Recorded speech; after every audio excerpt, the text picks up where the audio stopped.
വിജയേട്ടാ നമസ്കാരം. നമസ്കാരം. എന്തായാലും ഇന്ന് നമ്മൾ ട്രംപ് ഇല്ല. പല ആൾക്കാരും പറയുന്നുണ്ട് നമ്മുടെ വീഡിയോയുടെ താഴെ ഒന്ന് കമന്റ് ചെയ്യുന്നുണ്ട്, ഈ ചാനലിന്റെ ഐശ്വര്യം ഡൊണാൾഡ് ട്രംപ് എന്ന് നിങ്ങളൊരു പരസ്യം ചെയ്യണമെന്നൊക്കെ പറയുന്നുണ്ട്. പക്ഷെ ട്രംപിന്റെ വളരെ പ്രധാനമായിട്ടുള്ള വിഷയങ്ങളാണ് നമ്മൾ ചർച്ചയ്ക്ക് എടുക്കുന്നത്. ഇന്ന് ട്രംപ് വാവാണെന്ന് തോന്നുന്നു. കാരണം ട്രംപ് എന്താണ് ഒന്നും പറഞ്ഞിട്ടില്ല, ട്രംപ് ഇന്ന് ഇളവിയിട്ടില്ല എന്നുള്ളതാണ്. അതുകൊണ്ട് നമ്മൾ ഇന്ന് അതിനെക്കാട്ടിലും വളരെ പ്രധാനമായിട്ടുള്ള ഒരു സബ്ജക്റ്റ് ആണ് നമ്മൾ സെലക്ട് ചെയ്യുന്നത്. അവർ മടങ്ങി വരികയാണ്. അപ്പോൾ പ്രേക്ഷകർക്ക് തോന്നുന്നത് ആരാണ് മടങ്ങി വരുന്നത് എന്നുള്ളത്. ഇപ്പോൾ നമ്മുടെ നാട്ടില് നമ്മളിപ്പോ പരിശോധിച്ചാൽ നമുക്ക് മനസ്സിലാവും, ഈ അടുത്തിടെ ഒരുപാട് റെയ്ഡുകളാണ് നമ്മുടെ ദക്ഷിണേന്ത്യയിലടക്കം ഒരുപാട് സ്ഥലത്ത് നടക്കുന്നത്. ഇതൊക്കെ ചെറിയ ചെറിയ വാർത്തകളായിട്ട് സൈഡ് വഴി പോവുകയാണ്. അതായത് എൻഫോഴ്സ്മെന്റ് ഡയറക്ടറേറ്റ് അവിടെ റെയ്ഡ് നടത്തി, NIA ഇവിടെ വന്ന് റെയ്ഡ് നടത്തി, അതിൽ ഇത്രയധികം പണം കണ്ടുപിടിച്ചു, ഇവിടെ ഇത്രയധികം സാധനങ്ങൾ കണ്ടുപിടിച്ചു എന്നൊക്കെയുള്ള കാര്യങ്ങൾ ഈ ഫ്ലാഷ് ന്യൂസ് ആയിട്ട് മാത്രം പോകുന്നുള്ളൂ. ഇതിനകത്തുള്ള വലിയ രീതിയിലുള്ള ഒരു ഗുരുതരമായിട്ടുള്ള ഒരു പ്രശ്നം എന്ന് പറഞ്ഞാൽ, നമ്മൾ നിരോധിച്ച പോപ്പുലർ ഫ്രണ്ട് എന്ന് പറയുന്ന സംഘടന വിദേശ മോഡ്യൂളുകളിലൂടെ ദക്ഷിണേന്ത്യയിൽ വേരുറപ്പിക്കുന്നു എന്നുള്ളതാണ്. അപ്പോൾ പ്രേക്ഷകർക്ക് തോന്നും ഇതൊന്നും നടക്കാത്ത കേസാണ്, പക്ഷെ യഥാർത്ഥത്തിൽ അങ്ങനെ സംഭവിച്ചു കൊണ്ടിരിക്കുകയാണ് എന്നുള്ളതാണ് ഇപ്പോൾ വരുന്ന ഇന്റലിജൻസ് റിപ്പോർട്ടുകളെല്ലാം തന്നെ സൂചിപ്പിക്കുന്നത്. ഈ ധർമ്മസ്ഥല എന്ന് പറയുന്ന സ്ഥലത്തിന്റെ പിറകിലും ഈ പോപ്പുലർ ഫ്രണ്ട് ആണ് എന്ന സംശയമാണ് ഇപ്പോൾ ശക്തിപ്പെടുന്നത്. ഇവിടുത്തെ ശുചീകരണ തൊഴിലാളി ഇപ്പോൾ അറസ്റ്റിലായിട്ടുണ്ട്. അയാൾ ആരുടെ ഒരു ഹാൻഡ് ആയിരുന്നു, അല്ലെങ്കിൽ ആരുടെ കൈയായിരുന്നു എന്നുള്ളതാണ് ഇപ്പോൾ സർക്കാർ അന്വേഷിച്ചു വരുന്നത്. അവിടെയുള്ള അന്വേഷണ ഏജൻസികൾ അന്വേഷിച്ചു വരുന്നത്. കാരണം ഇത്രയ്ക്ക് ഫേക്ക് ആയിട്ടുള്ള ഒരു അലിഗേഷൻ രാജ്യത്തിന്റെ തന്നെ പിടിച്ചു കുലുക്കിയ ഒരു അലിഗേഷൻ ആയിരുന്നു. കാരണം എല്ലാ സ്ഥലത്തും ഇപ്പോൾ ഈ ധർമ്മസ്ഥല ചർച്ചയായി. ഈവൻ അന്താരാഷ്ട്ര മാധ്യമങ്ങൾ പോലും, BBC പോലും ധർമ്മസ്ഥലയെ കുറിച്ചുള്ള വാർത്തകൾ ചെയ്തു. നമ്മുടെ മാധ്യമങ്ങൾക്ക് അവിടെ തമ്പടിച്ച് കിടന്ന് വാർത്ത ചെയ്യലായിരുന്നു. അയാൾ പറയുന്ന ആഴത്തിൽ, പറയുന്ന സ്ഥലത്ത്, പറയുന്ന സമയത്ത് കുഴിച്ചു നോക്കിയിട്ട് പോലും ഒന്നും കിട്ടിയില്ല എന്നുള്ളതാണ്. എന്തായാലും ഇതിനോട് ചേർത്ത് വരുന്ന ഒരു റിപ്പോർട്ട് എന്ന് പറയുന്നത്, നമ്മുടെ പ്രതിരോധ മാധ്യമങ്ങൾ തന്നെ ഇത് വളരെ ഗൗരവത്തോടു കൂടി പറയുന്നുണ്ട്. അവർ പറയുന്നത് ഈ അടുത്തിടെ നടന്ന റെയ്ഡുകളെല്ലാം സൂചിപ്പിക്കുന്നത് ഇത് തന്നെയാണ്. PFI വിപുലമായിട്ടുള്ളൊരു ശൃംഖല കെട്ടിപ്പടുത്തിട്ടുണ്ട്. ഇപ്പോഴും അവർ പരസ്യമായി തന്നെ നമ്മുടെ നാട്ടിൽ ജീവിക്കുന്നുണ്ട്. PFIയുടെ സ്ലീപ്പർ സെല്ലുകൾ. ആരാണ് ഈ സ്ലീപ്പർ സെല്ലുകൾ? PFIയിൽ പ്രവർത്തിച്ചിരുന്ന വ്യക്തികളാണ്. ഈ വ്യക്തികൾ എന്ന് പറയുമ്പോൾ നമ്മൾ എപ്പോഴും പരിശോധിച്ചാൽ മനസ്സിലാവും, ഇവർ ഒന്ന് വിരൽ ഞൊടിച്ചു കഴിഞ്ഞാൽ നൂറുകണക്കിന് ആൾക്കാർ പല ഭാഗത്തു നിന്നും ഇറങ്ങി വരും. അത് വളരെ ഭയാനകരമായിട്ടുള്ള ഒരു സിറ്റുവേഷൻ ആണ്. ഈ ഇറങ്ങി വരുന്ന ആൾക്കാരെ നമ്മൾ ശ്രദ്ധിച്ചാൽ അതിനകത്ത് ഈ ബംഗാളികൾ എന്ന് പറയുന്ന കുറെ എണ്ണം വരെ കാണും. ബംഗാളികളാണോ ബംഗ്ലാദേശികളാണോ എന്ന് അറിയില്ല. ഇവർ വിരൽ ഞൊടിച്ചു കഴിഞ്ഞാൽ ഇറങ്ങി വരും. പല പല കടകളിൽ നിന്നും, പല പല സാഹചര്യങ്ങളിൽ നിന്നും അവര് സ്വിച്ച് ഇട്ട പോലെ ആയിരിക്കും ഇറങ്ങി വരുന്നത്. ചിലപ്പോൾ ഇപ്പൊ എനിക്ക് ഐസ്ക്രീം എടുത്തു തന്ന ഒരു ബംഗാളി ആയിരിക്കും വിരൽ ഞൊടിച്ചുടനെ ഇറങ്ങി പ്രതിഷേധത്തിനായിട്ട് പോകുന്നത്. അപ്പൊ അങ്ങനത്തെ പല ആൾക്കാരും നമുക്കിടയിൽ ജീവിച്ചിട്ടുമുണ്ട്. ഒരു പരസ്യമായിട്ട് തന്നെയുണ്ട്. ഇന്റലിജൻസ് ഏജൻസികളുടെ അഭിപ്രായത്തിൽ ഈ വ്യക്തികളെല്ലാം പുനരുജ്ജീവിപ്പിക്കുന്നതിന് മുമ്പ് കുറച്ച് വർഷത്തേക്ക് ഇവരോട് ഒളിവിൽ കഴിയാനായിട്ട് PFI പറഞ്ഞിട്ടുണ്ട്. അതായത് ഞങ്ങൾ നിരോധിക്കാൻ പോവുകയാണ്, അതുകൊണ്ട് നിങ്ങൾ ഒളിവിലേക്ക് പോകണം എന്നാണ് PFI ഇവർക്ക് കൊടുത്തിരിക്കുന്ന നിർദ്ദേശം. ഈ ഏജൻസികൾ പറയുന്നത് പുതിയൊരു പേരിൽ PFI തിരിച്ചു വരാനായിട്ട് ശ്രമിക്കുന്നുണ്ട്. പക്ഷേ ഉടൻ പ്രവർത്തനങ്ങൾ അവർ ആരംഭിക്കില്ല. സോഷ്യൽ മീഡിയയിലൂടെ ഇവർ പ്രചാരണം ശക്തമാക്കുകയാണ്. പിന്നെ ഇവർ ഈ നിരോധനം വരുന്നു എന്നുള്ളത് കണ്ടിട്ട് ഇവര് വിദേശ മോഡ്യൂളുകൾ സ്ഥാപിച്ചു. അവിടെയാണ് ഇതിന്റെ അപകടം ഇരിക്കുന്നത്. വിദേശ മോഡ്യൂൾ, നിരോധനം ഞങ്ങൾക്ക് വരാൻ പോവുകയാണ്, പക്ഷെ കീഴടങ്ങാൻ തയ്യാറല്ല. അതുകൊണ്ട് വിദേശ മോഡ്യൂളുകൾ സ്ഥാപിച്ചിട്ട് അവ സജീവമാക്കാനുള്ള പദ്ധതി ഇവർ അവിടെ നിന്ന് നടത്തുന്നുണ്ടായിരുന്നു. അതായത് വിദേശത്തിന്റെ മണ്ണിൽ നിന്ന് നമ്മുടെ ദക്ഷിണേന്ത്യയിൽ ഇവർക്ക് ശക്തിയുള്ള പ്രദേശത്ത് കലാപം സൃഷ്ടിക്കുക എന്നുള്ളതാണ് ഇവരുടെ ഒരു രീതി എന്ന് പറയുന്നത്. പോരാത്തതിന് ആ പദ്ധതി സജീവമായി നടന്നുകൊണ്ടിരിക്കുകയാണ്. വിദേശത്തുള്ള ഈ മോഡ്യൂളുകൾ ഗൾഫ് രാജ്യങ്ങളിലും സിംഗപ്പൂരിലുമാണ് പ്രവർത്തിക്കുന്നതെന്ന് നമ്മൾ കണ്ടെത്തിയിട്ടുണ്ട്. ഇനി ഈ മോഡ്യൂളുകൾ ഏകദേശം 29 ബാങ്ക് അക്കൗണ്ടുകൾ പ്രവർത്തിപ്പിക്കുന്നുണ്ട്. അതിൽ നിന്ന് സംഭാവനകൾ ഇങ്ങോട്ടേക്ക് ശേഖരിക്കുന്നുണ്ട് എന്ന് പറയുന്നു. Oman, Qatar, Saudi Arabia, United Arab Emirates, Kuwait എന്നിവിടങ്ങളിലുള്ള ദാതാക്കളിൽ നിന്ന് ഇവർ വലിയൊരു ഫണ്ട് ഇവർക്ക് ലഭിക്കുന്നുണ്ട് എന്ന് പറയുന്നുണ്ട്. വിദേശ മോഡ്യൂളുകൾ സജീവമായതിനാലും അവരുടെ നിരവധി പ്രവർത്തകർ ഇപ്പോഴും പുറത്തുള്ളതിനാലും ഇവരുടെ ഈ പ്രവർത്തനങ്ങളെ 24/7 നിരീക്ഷിക്കേണ്ട ഗതികേടാണ് ഇപ്പോ കേന്ദ്ര സർക്കാരിനും അന്വേഷണ ഏജൻസികളും വന്നുകൊണ്ടിരിക്കുന്നത്. അപ്പൊ ഇവരിവിടെ അവർ കൃത്യമായിട്ട് പറയുന്നത് ഇവിടെ കലാപം നടത്താനുള്ള നീക്കമാണ് നടത്തുന്നത്. ആ കലാപം നടത്താനുള്ള നീക്കം ഇവർ കർണാടകയിൽ വളരെ സ്ട്രോങ് ആണ്. നമുക്കറിയാം, ഉടുപ്പിയിലൊക്കെ ഇവർ നടത്തിയ അട്രോസിറ്റീസ് ഒക്കെ നമുക്ക് കൃത്യമായിട്ട് അറിയാവുന്നതാണ്. ധർമ്മസ്ഥലയെ അവർ ആ സമയത്ത് നോട്ടമിട്ടിരുന്നു എന്ന് റിപ്പോർട്ടുകൾ സൂചിപ്പിക്കുന്നു. അപ്പോ പുറത്തിരുന്നു കൊണ്ട് ഇത്തരത്തിലുള്ള പുണ്യ പുരാതനമായിട്ടുള്ള ഹൈന്ദവ ക്ഷേത്രങ്ങളെ ബംഗ്ലാദേശ് മോഡലിൽ, ഈ ബംഗ്ലാദേശിൽ ഭരണം അട്ടിമറിച്ചപ്പോൾ അവിടെ ഭീകരവാദികളെ പാകിസ്ഥാൻ എത്തിച്ച് അവരെ വടക്ക് കിഴക്ക് വഴി ഇങ്ങോട്ടേക്ക് കയറ്റി അയച്ച് അവർ ഇട്ടിരുന്ന പദ്ധതി എന്ന് പറഞ്ഞാൽ നമ്മുടെ പുരാതന ക്ഷേത്രത്തെ ബോംബ് വെച്ച് തകർക്കുക എന്നുള്ളതാണ്. അതുവഴി രാജ്യത്ത് ഒരു കലാപം സൃഷ്ടിക്കുക. നമുക്കറിയാലോ, മലേഗാവ് സ്ഫോടനമൊക്കെ നമുക്കറിയാം. ഇവർ ബോംബ് വെച്ച് തകർത്തിട്ട് ഏതെങ്കിലും ഒരാളുടെ തലയിൽ കൊണ്ടിട്ട് കഴിഞ്ഞാൽ വലിയ രീതിയിലുള്ള പ്രത്യാഘാതം ഉണ്ടാകും. അപ്പൊ അതുവഴിയുള്ള ഒരു നീക്കമാണ് ഇവർ നടത്തുന്നതെന്ന് പറയുന്നു. അതിന്റെ ഭാഗമായിട്ടാണ് ഇത് വന്നതെന്ന് പറയുന്നത്. ഇത് ആരും പറയാത്തൊരു സാധനമാണ്. യഥാർത്ഥത്തിൽ പോപ്പുലർ ഫ്രണ്ട് ഇങ്ങനെ പ്രവർത്തിക്കുന്നുണ്ടെങ്കിൽ ഈ കേന്ദ്ര സർക്കാരിന് ഇത് മനസ്സിലാക്കിയെടുക്കാൻ ഇത്രയും സമയം വേണമായിരുന്നു. അതായത് ഇവർ പറയുകയാണ്, ഇപ്പൊ നമ്മൾ ഗോവിന്ദചാമി പുറത്തിറങ്ങിയപ്പോൾ നമ്മൾ ചോദിച്ചൊരു ചോദ്യമുണ്ട്, ഇവൻ ഈ ജയിലിൽ ചപ്പാത്തി 3 നേരം തിന്ന് ഡയറ്റ് ചെയ്ത് ഇതിലൂടെ നൂണ്ടിറങ്ങാനായിട്ട് ശ്രമിക്കുകയാണെന്ന് അവിടുത്തെ പോലീസിന് മനസ്സിലായില്ലേ? ആ പോലീസ് ഇവന് ഇതിന് കൂട്ടിയിരിക്കുകയായിരുന്നു. ഇവൻ 3 നേരം ചപ്പാത്തി തിന്നുമ്പോഴേ ഇവൻ മെലിഞ്ഞിട്ട് ഇവൻ ജയിൽ ചാടാനുള്ള സെറ്റപ്പ് ആണെന്ന് മനസ്സിലാവണല്ലോ. അപ്പോൾ നമ്മുടെ സർക്കാരിന് ഇത് ഇപ്പോഴാണോ മനസ്സിലായത്? ഇവര് നിരോധിക്കും മുമ്പേ ഇവർ വിദേശ മോഡ്യൂളുകൾ രൂപീകരിച്ച് ഇങ്ങോട്ടേക്ക് ഫണ്ട് അയക്കുന്നു എന്നുള്ളത്. എന്തായാലും ഈ അടുത്ത മാസം 28-ാം തീയതി വരുമ്പോൾ നമ്മുടെ പോപ്പുലർ ഫ്രണ്ടിനെ നിരോധിച്ചിട്ട് 3 വർഷം തക്കെ 2022 സെപ്റ്റംബർ 28-നാണ് അവരെ നിരോധിക്കുന്നത്.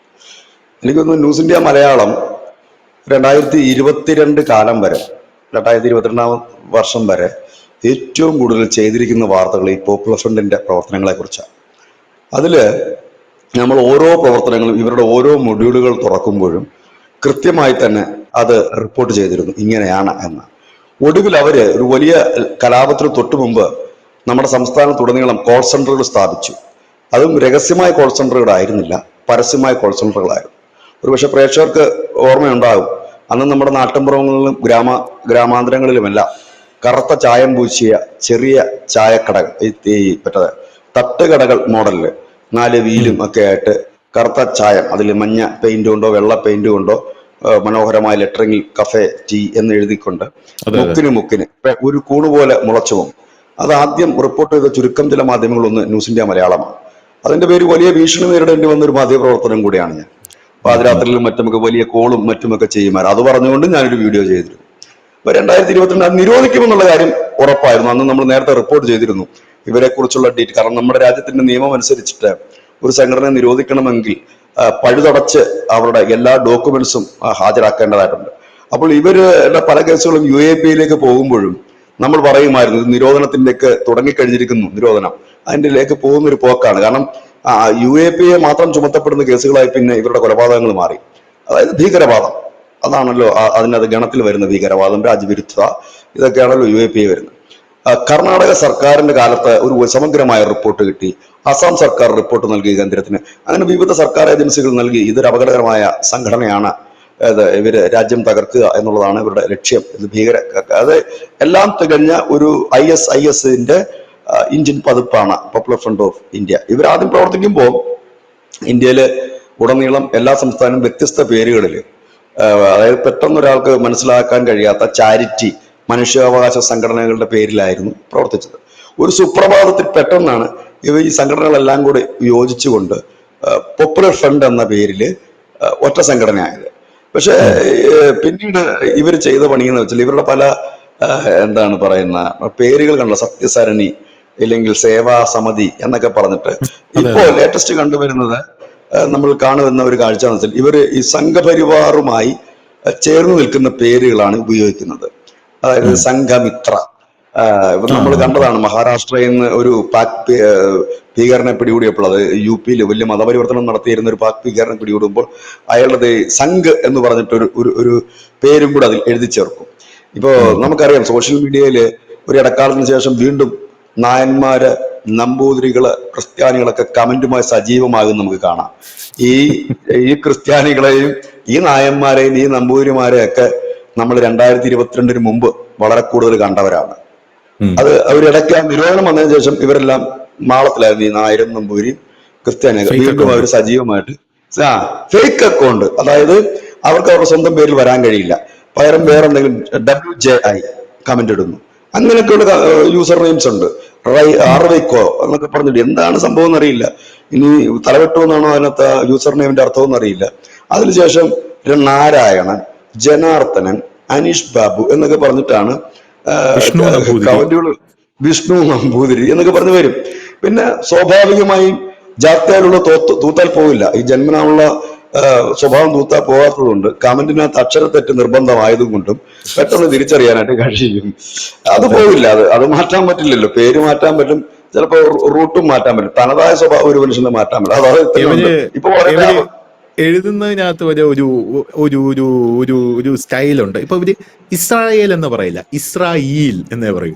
ഹർജി എന്ന് പറയില്ല, ഹരജി, അങ്ങനെയൊക്കെ പറയത്തുള്ളൂ. എന്താണെന്ന് എനിക്ക് മനസ്സിലായിട്ടില്ല ഇതുവരെ. അപ്പം പണ്ട് നമ്മുടെ BJPയുടെ നേതാവ് ശങ്കുറ്റി ദാസ് പറഞ്ഞിരുന്നു, ഇവരുടെ വേറൊരു മൊഡ്യൂളായിരുന്നു കമ്പി കെട്ടിക്കൊടുക്കും, മുള്ളുകമ്പി നിർമ്മിച്ചു കൊടുക്കും എന്ന് പറഞ്ഞ് നമ്മുടെയൊക്കെ നാട്ടിൻപുറങ്ങളിൽ ഈ പിന്നെ റോഡ് സൈഡിലൊക്കെ ഇലക്ട്രിക് പോസ്റ്റും മറ്റുമൊക്കെ ഉണ്ടാവും. അവിടെ ചെറിയ പേപ്പർ കാണും, മുള്ളുവേല് കെട്ടിക്കൊടുക്കപ്പെടുന്നു. അതായത് അവിടെ അവരുടെ മീറ്റിംഗ് എന്തോ നടക്കുന്നു, ഇല്ലെങ്കിൽ അവരുടെ ഒരു മൊഡ്യൂൾ അവിടെ വർക്ക് ചെയ്യുന്നുണ്ടെന്ന് അറിയിക്കുന്നതിന് വേണ്ടിയിട്ടാണ് ഈ കോഡ് ഉപയോഗിക്കുന്നത്. അങ്ങനെ കോഡായിരുന്നു. കേരളത്തിലെ എല്ലാ വ്യാപാരികളും, ഈ പോപ്പുലർ ഫ്രണ്ടിനെ അനുകൂലിക്കുന്ന വ്യാപാരികളും വളരെ ശക്തമായിരുന്നു. അപ്പൊ എനിക്ക് നേരിട്ട് അറിയാവുന്ന കേസുണ്ട്. പലരും ഈ ക്ഷേത്രങ്ങളിലെയും മറ്റുമൊക്കെ പിരിവിനൊക്കെ ചെല്ലും. പാവപ്പെട്ട ചില കുഞ്ഞു ക്ഷേത്രങ്ങളിലൊക്കെ സ്വാഭാവികമായി ആ നാട്ടിലെ ഉത്സവങ്ങൾ നടക്കുമ്പോഴും ക്രിസ്മസ് നടക്കുമ്പോഴും ഇല്ലെങ്കിൽ മറ്റ് കലാപരിപാടികളും ഒക്കെ നടക്കുമ്പോഴൊക്കെ എല്ലാവരും സമീപിക്കുന്ന വ്യാപാരികളെ തന്നെയാണ്. കാരണം ഈ ജനങ്ങളുടെ പൈസയാണല്ലോ ആ വ്യാപാരികളുടെ ഇൻകം. അപ്പൊ സ്വാഭാവികമായി പിരിവ് കൊടുക്കും. അപ്പൊ ക്ഷേത്രങ്ങൾക്ക് പിരിവ് കൊടുക്കില്ല എന്ന് പരസ്യമായി പറഞ്ഞ അനവധി വ്യാപാരികളെ അറിയാം. ഇന്ന് അവരൊക്കെ ക്ഷേത്രക്കാരെ വിളിച്ച് പിരിവ് കൊടുക്കുന്ന ഒരു സ്ഥിതിയിലേക്ക് മാറി. അത് സ്നേഹം കൊണ്ടല്ല, നിലനിൽപ്പിൻ്റെതായ വിഷയം കൂടിയാണ്.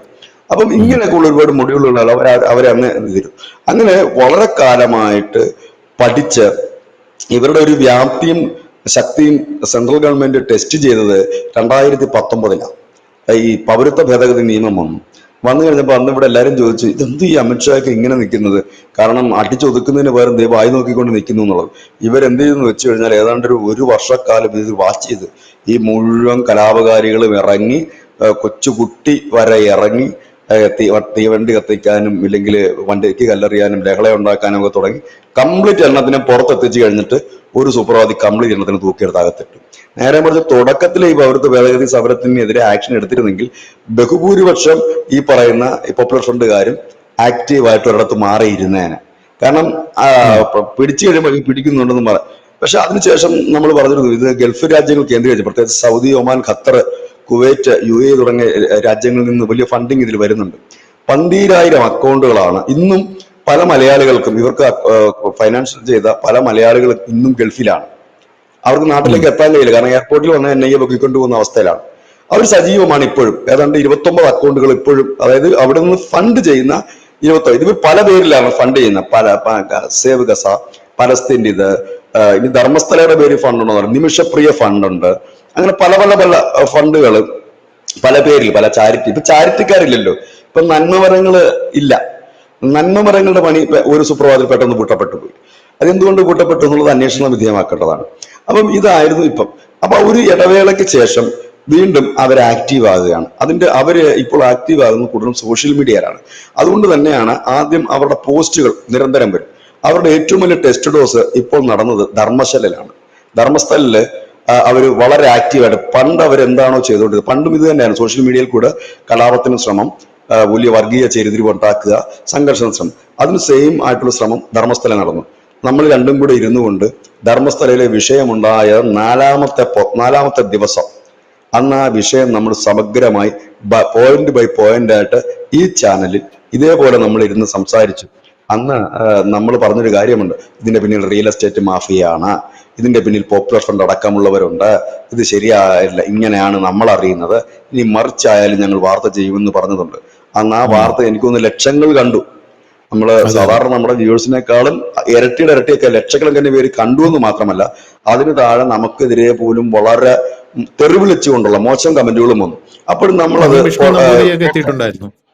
വിഷ്ണു നമ്പൂതിരി എത്തിയിട്ടുണ്ട്, പിന്നെ ജെയിംസ് എത്തിയിട്ടുണ്ട്, പിന്നെ നായർ എത്തിയിട്ടുണ്ട്, രാമൻ നായർ എത്തിയിട്ടുണ്ട്. എല്ലാവരൊക്കെ എത്തി കമന്റ് ഇട്ടിട്ട് നമ്മുടെ അടുത്ത് പറഞ്ഞു, നീയൊക്കെ ഇവിടെ തന്നെ കാണണം, ഞങ്ങൾ വരും ഈ ഡെഡ് ബോഡികളുമായിട്ട്, ഇല്ലെങ്കിൽ എന്റെ സ്കെൽറ്റനുമായി വരും, നിനക്കൊന്നും വീട്ടിൽ അമ്മയും പെങ്ങളും ഇല്ലേ എന്നൊക്കെ.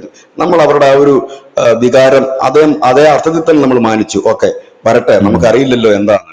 ഇന്ന് അവരൊക്കെ ഇവർ കമന്റ് ഇടാൻ വരുമോ എന്ന് നമുക്കറിയില്ല. കഴിഞ്ഞ ദിവസം നമ്മുടെ അവസാന വീഡിയോ ചെയ്തിട്ട് നമ്മൾ പറഞ്ഞു ഇനി ധർമ്മസ്ഥലയെ കുറിച്ച് ഞങ്ങൾ വീഡിയോ ചെയ്യില്ല. കാരണം നമ്മൾ പറഞ്ഞല്ല അവിടെ സംഭവിച്ചിട്ടുണ്ട്. നമ്മളത് പറയുന്ന സമയത്ത് അതിന്റെ SIT അന്വേഷണം പോലും തുടങ്ങിയിട്ടില്ല. പിന്നീട് SIT അന്വേഷണം തുടങ്ങിയപ്പോഴാണ് നമ്മൾ രണ്ടാമത്തെ വാർത്ത നമ്മൾ ചെയ്യുന്നത്. അവസാനത്തെ വാർത്ത നമ്മൾ ചെയ്തെല്ലാം കഴിഞ്ഞപ്പോൾ നമ്മൾ പറഞ്ഞു ഇനി ഇത് ചെയ്യാം. അതുകൊണ്ട് ധർമ്മസ്ഥലയിലേക്ക് നമ്മൾ പോകും. അപ്പൊ അവിടുത്തെ ടെസ്റ്റ് ഇത് എങ്ങനെയാണ് കേന്ദ്ര ഏജൻസികൾ ഇതിലേക്ക് ഒരു വെളിച്ചം വീശുന്ന ഒരു കാര്യത്തിലേക്ക് എത്തിയെന്ന് വെച്ചാൽ 2019 രാമലിംഗം എന്ന് പറയുന്ന ഒരു വ്യവസായി, ഒരു വ്യക്തിയെ കൊലപാതകവുമായി ബന്ധപ്പെട്ടൊരു അന്വേഷണം, അത് ഈ കർണാടകത്തിൽ നടന്ന പല കൊലപാതകത്തിന്റെ അന്വേഷണം ഇപ്പോഴും NIA തുടരുന്നുണ്ട്.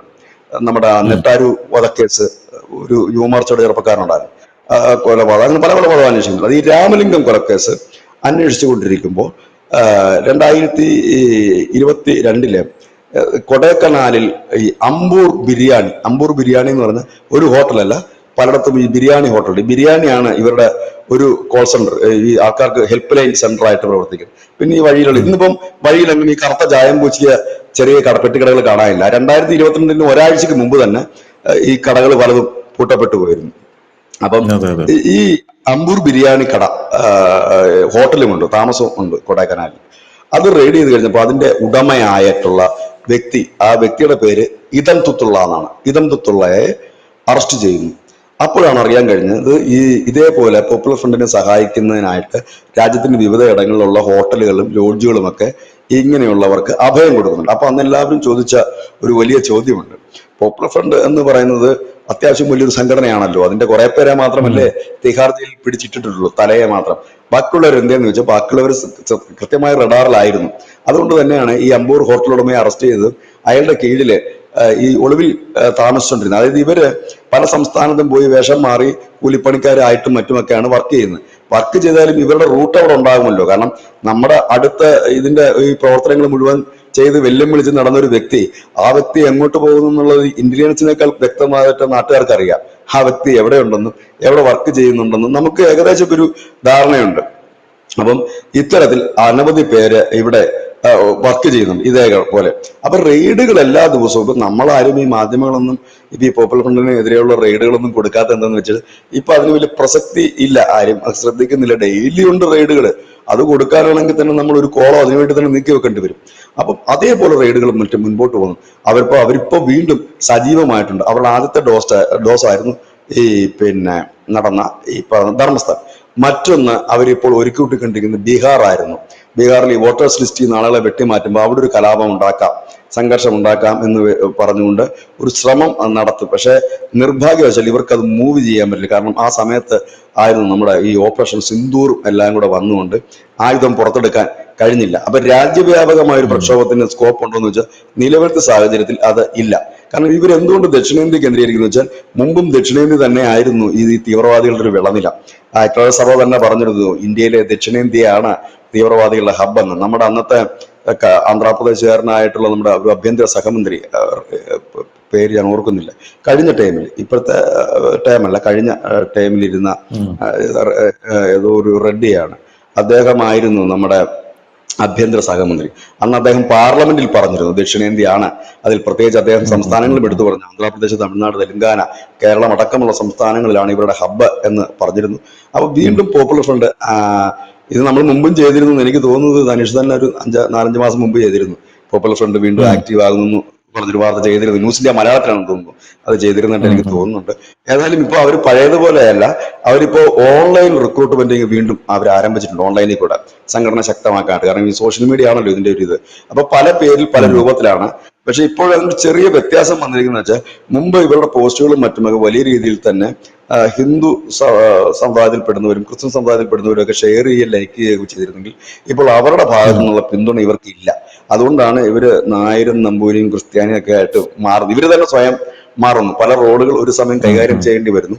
പിന്നെ അതുപോലെ തന്നെ ഇവർ ഉയർത്തിവിടുന്ന ആരോപണങ്ങൾക്ക് ബലം കുറവാണ്. ഇപ്പോൾ ബലമില്ല എന്ന് പറയാം. പണ്ട് ഇവർ ഉയർത്തിവിടുന്ന ആരോപണങ്ങൾക്ക് ബലമുണ്ടായിരുന്നെങ്കിൽ ഇപ്പൊ ഇല്ല. അതിനകത്ത് നമ്മൾ ശ്രദ്ധേയമായ ഒരു കാര്യം, ഈ വർഷം നോർത്ത് ഇന്ത്യയിൽ കാൻബാർ യാത്ര നടക്കുകയുണ്ടായി. ഇത്തവണത്തെ കാൻബാർ യാത്രയിൽ പറയത്തക്ക സംഘർഷങ്ങളുണ്ടായി.